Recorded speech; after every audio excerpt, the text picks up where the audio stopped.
informaticien et entrepreneur américain, fondateur de la société Microsoft, est aujourd'hui l'homme le plus riche de la planète. Sa fortune s'élève à 86 milliards de dollars américains.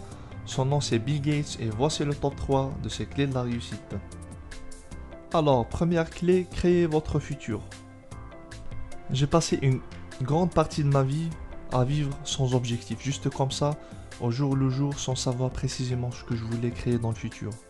Cette idée m'était complètement étrange et n'existait même pas dans mon champ de conscience.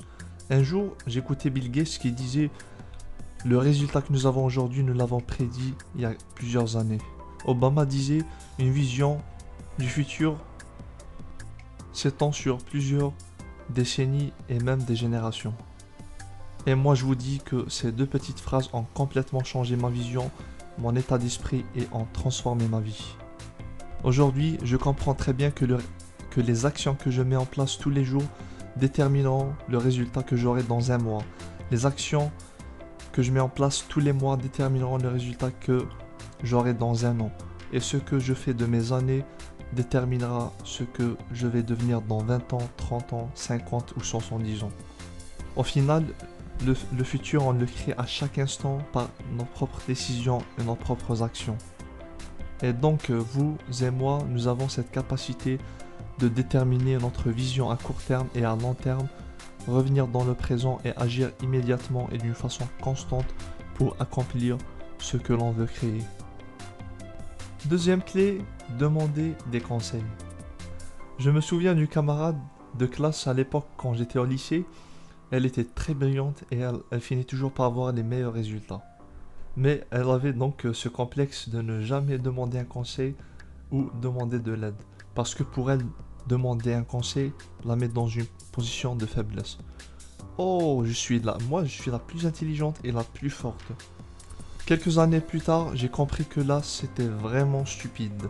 Les gens qui réussissent savent qu'ils connaissent pas tout, demandent toujours des conseils pour gagner du temps, pour apprendre des gens qui ont de l'expérience. Demander des conseils nous aide à éclaircir nos problèmes et à trouver des solutions plus rapidement. Demander des conseils ne veut pas dire qu'on est faible, mais que l'on veut rester fort. D'ailleurs, c'est pour cela que tous ces auteurs, grands conférenciers, des stars et des célébrités ont des coachs pour les aider. Et aussi, c'est pour cela que l'ancien président des États-Unis, Bill Clinton, appelait Tony Robbins pour demander des conseils. Troisième clé, avoir de l'énergie. Donc je me souviens d'un ami que j'avais à l'époque et qui voulait se lancer dans un projet. Alors, il m'appelle et me dit « Ok, je ferai ceci et cela. » Le lendemain, il m'appelle encore et me dit « Non, finalement, j'ai changé d'avis. » Une semaine après, « Oh, je suis vraiment dépassé, c'est incroyable. » Alors je lui dis « Écoute, ce projet est nouveau pour toi, c'est tout à fait normal que tu sois dépassé, que tu subisses des hauts et des bas, des difficultés. Alors, au lieu de te plaindre, apprends à gérer tes émotions, apprends de tes erreurs et focalise-toi sur ton objectif. Bien sûr, continuer de persister, aller jusqu'au bout, tout cela demande une énorme énergie pour pouvoir rester aligné et rester déterminé, quelles que soient les circonstances, les difficultés et les challenges que vous rencontrerez. Voici donc en résumé les 3 clés que nous avons vues.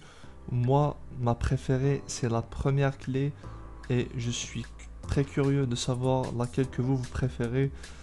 Je termine donc cette vidéo avec cette citation de Bill Gates et je vous invite à vous abonner, à cliquer sur la cloche pour avoir les notifications des vidéos prochaines, partager et liker et je vous dis à très bientôt. Merci.